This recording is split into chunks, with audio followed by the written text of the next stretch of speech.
Tracy says, Tracy McElfresh here in my Kettering Rosewood Art Center studio, where I primarily make memory gifts, pillows for people out of their loved ones' clothing, or I'm getting ready to launch quilts. And then there's also the patchwork A-line t-shirt skirt that I make for people. So I also do alterations, and as promised, I said I would share some beginner sewing techniques. So here they are.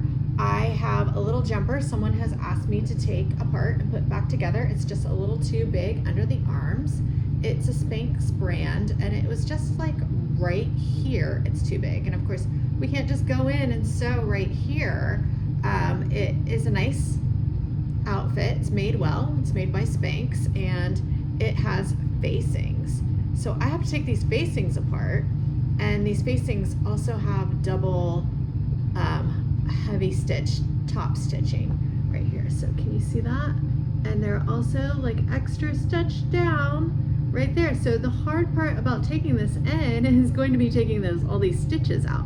It's not going to be sewing it back together. That's going to take a few minutes. It's going to take an hour to take all these stitches out everywhere, and it's even understitched right here.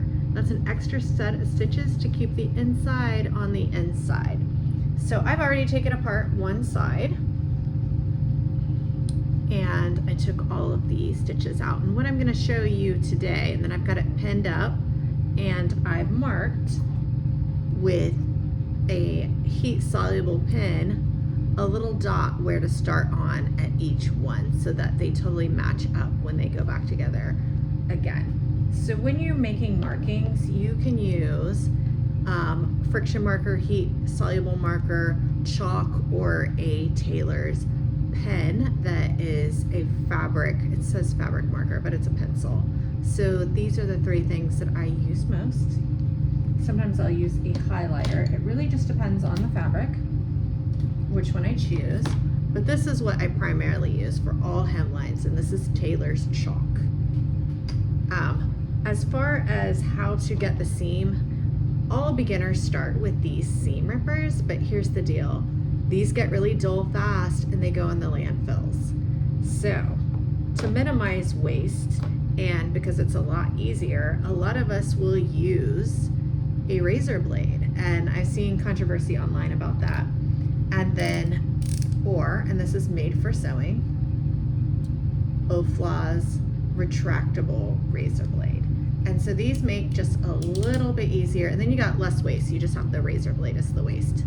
And I like to carefully go in with the seam ripper first and remove some of the stitches until I can get my hand up in there. And if you are underage, you need to ask your mom before you use a razor blade. So I'll go in and I'll just start popping stitches out to get this started. I've seen a lot of people use snips. They'll go in and pick it all out with the snips. I'm not that good yet, so yes, I've been doing this for 20 years, but I have not mastered using the snips yet to rip the stitches out, and I feel like these go dull, and I'm scared I'm gonna cut their fabric. So I personally, and everybody does things a little differently, I just personally start with going in and popping out all of those top stitches on either side of where they back stitched over it. So that's where I'm going to create my first hole. Then I'm gonna flip it over, and I'm gonna pop out some of these under stitches where they've stitched it so the underneath stays inside of there. Once I get a good spot, I can start to pull it open and get a little hole there. So we got a little tiny hole right here.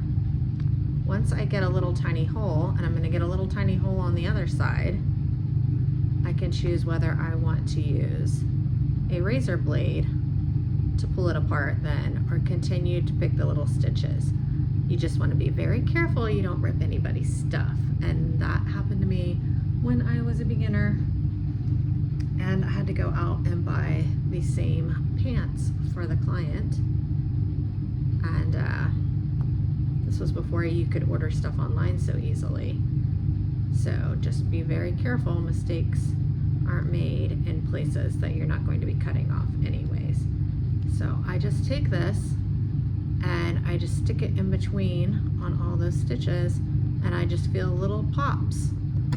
And you'll feel a little pop when it's pulled apart, and there, that's that first layer already gone. Bam. So much easier than trying to get the seam ripper in there. Second layer, done. Bam. Now I just have to do this area. So that's it. Tracy McElfresh, Tracy Sews.